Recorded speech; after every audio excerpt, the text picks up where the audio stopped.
এই যে এত সুন্দর ট্যাঙ্গেল হার্ট প্ল্যান্ট, মানে কি যে বলবো, আজ ওর চেহারার রূপ রং দেখে আমি তো পুরাই মুগ্ধ। আর এই যে এত সুন্দরভাবে সে গ্রো করেছে, ঝোপালো হয়েছে, কি সুন্দর টসটসে সবুজ পাতাগুলো দেখা যাচ্ছে। তো রোদে রাখলে এর সৌন্দর্য কিছুটা মূর্ছা যায়, এই কারণে একদম রোদে না রেখে এগুলো রোদ পায়, কিন্তু একদম কড়া রোদ যেন অনেকক্ষণ ধরে না লাগে সেরকম জায়গায় আসলে রাখা উচিত। এই পটটাকে দেখুন, রোদের কারণে এই পাতাগুলো কেমন লাল লাল হয়ে গেছে এবং শুকিয়ে যাচ্ছে, যে কারণে পটটাকে আমি রোদ থেকে ভিতরে নিয়ে এসেছি, ভিতরে রাখবো, কারণ ভিতরেই অনেক রোদ পায় আমার বারান্দায়। আর অনেকক্ষণ ধরে থাকে, প্রায় 6-7 ঘন্টা বলতে গেলে, একদম বিকালে সূর্যাস্তর আগ পর্যন্ত প্রায় রোদ থাকে আমার বারান্দায়। আর এই যে এটা হচ্ছে মাদার প্ল্যান্টটাও আসলে যেহেতু বাইরের দিকে বেশি ঝোপালো এবং রোদ পাচ্ছে, সেহেতু পাতাগুলোও কিছুটা লালচে লালচে হয়েছে। আর যেগুলো ভিতরের পাতা, মানে যেগুলো পার্শিয়াল পাতা, সেগুলো কি সুন্দর টসটসে সবুজ রঙের। এগুলো খুবই সুন্দর। এই ট্যাঙ্গেল হার্ট প্ল্যান্ট আপনাদের সাথে আজকে শেয়ার করছি। তো এটা কিভাবে লাগানো যায় খুব সহজেই কাটিংস থেকে, সেটা আপনাদের দেখাবো। তার আগে এই 2 মাস ধরে ওর রূপ যে কিভাবে বৃদ্ধি পেয়েছে সেটা আপনাদের দেখিয়ে নিই।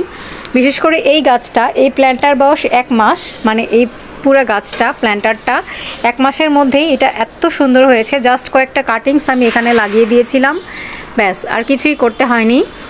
তো এগুলো অটোমেটিক্যালি খুব সুন্দরভাবে গ্রো করে।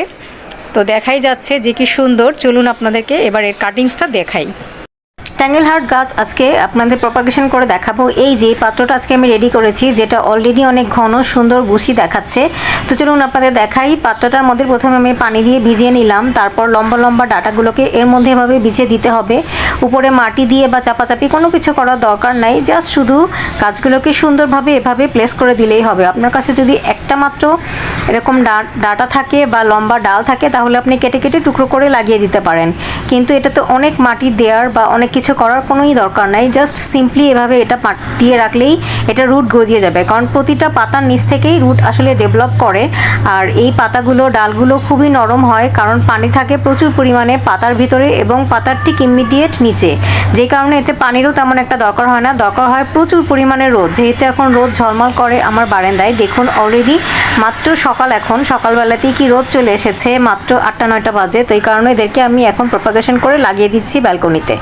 ঠিক একইভাবে এই গাছটাতেও কয়েকটা ডাল আমি জাস্ট লাগিয়ে রেখেছিলাম, যেহেতু কিছুদিন আগে বেশ বৃষ্টি হয়েছিল। বৃষ্টির পানি পেয়ে গাছগুলো বেশ হৃষ্টপুষ্ট হয়েছে।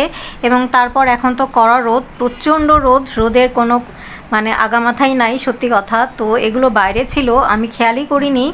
তো 1 মাসের মধ্যে এগুলো সুন্দর গ্রো করেছে আর খুব সুন্দর বুশি হয়ে এত ডালপালা হয়েছে।